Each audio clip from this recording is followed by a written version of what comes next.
दुनिया ने कई साम्राज्य देखे हैं, लेकिन कुछ ही रोमन साम्राज्य की तरह शक्तिशाली और प्रभावशाली रहे हैं। यह साम्राज्य, जो एक छोटे से शहर से उभरा, ने सदियों तक पश्चिमी दुनिया पर राज किया।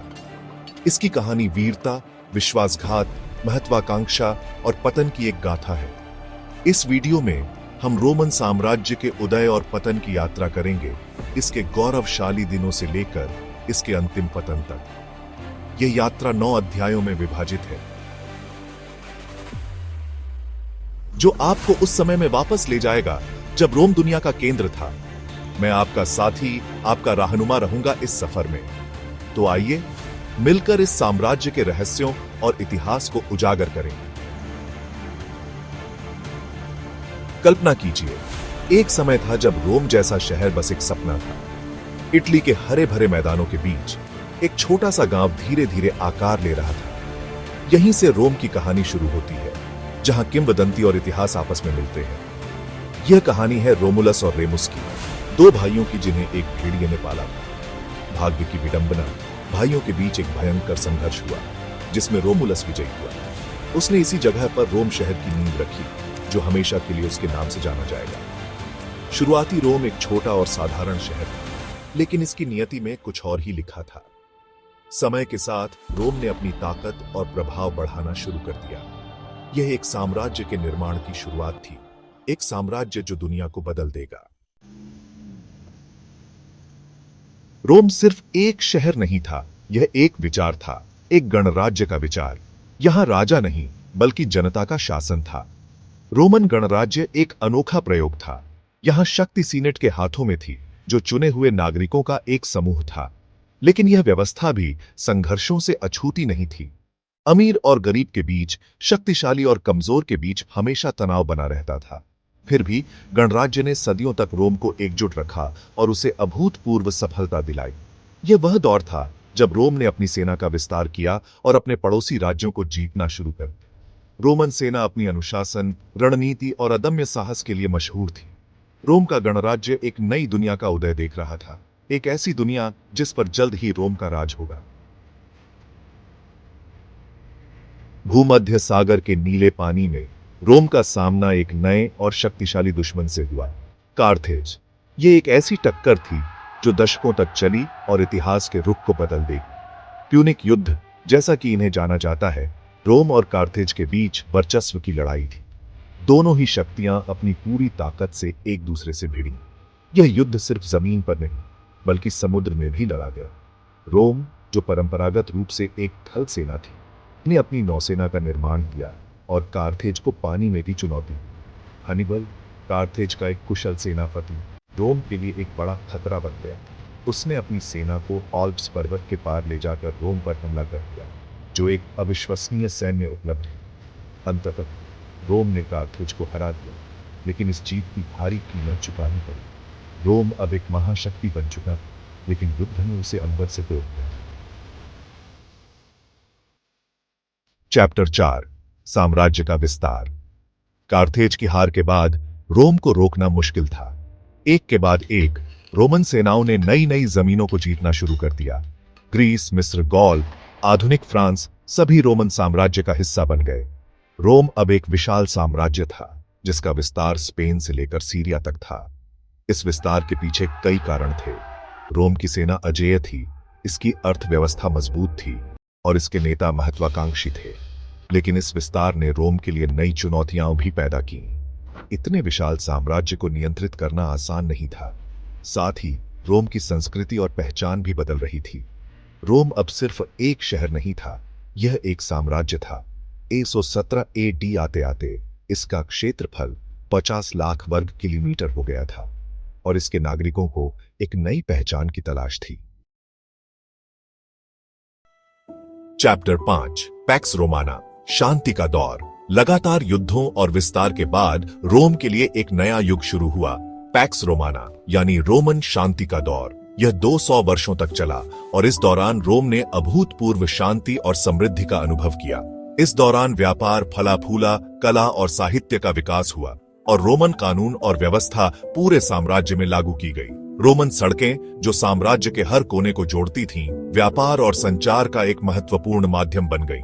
पैक्स रोमाना रोमन साम्राज्य का स्वर्णिम युग था। यह वह दौर था जब रोम अपनी शक्ति और वैभव के शिखर पर था। लेकिन हर शुरुआत का एक अंत होता है, और रोम के लिए भी यह सच था। धीरे धीरे रोम के भीतर ऐसी ताकतें उभरने लगीं जो इस साम्राज्य को कमजोर करने लगी। भ्रष्टाचार, आर्थिक असमानता और बाहरी आक्रमणों ने रोम की नींव हिला दी।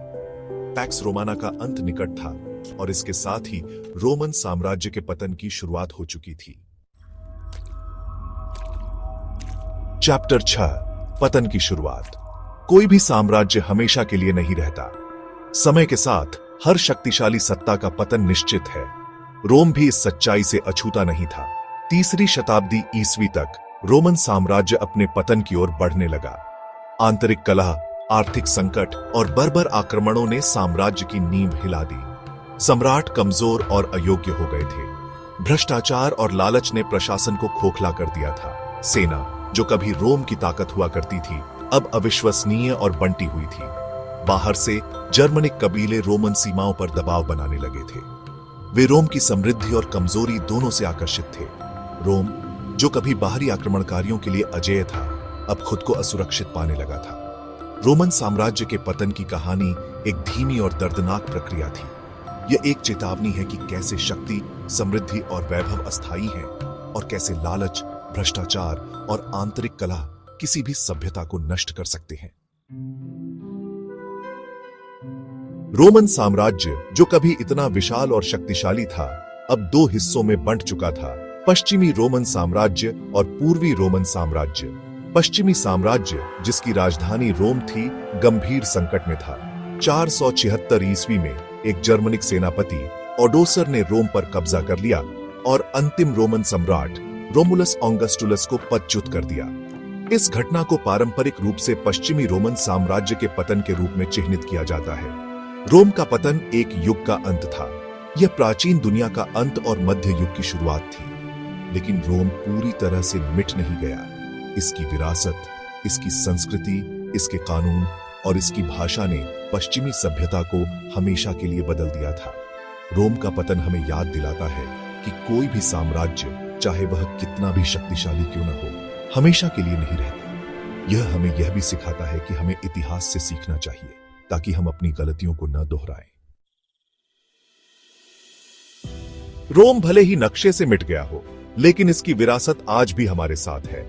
रोमन कानून, वास्तुकला, भाषा, साहित्य और राजनीतिक विचारों ने पश्चिमी सभ्यता को गहराई से प्रभावित किया है।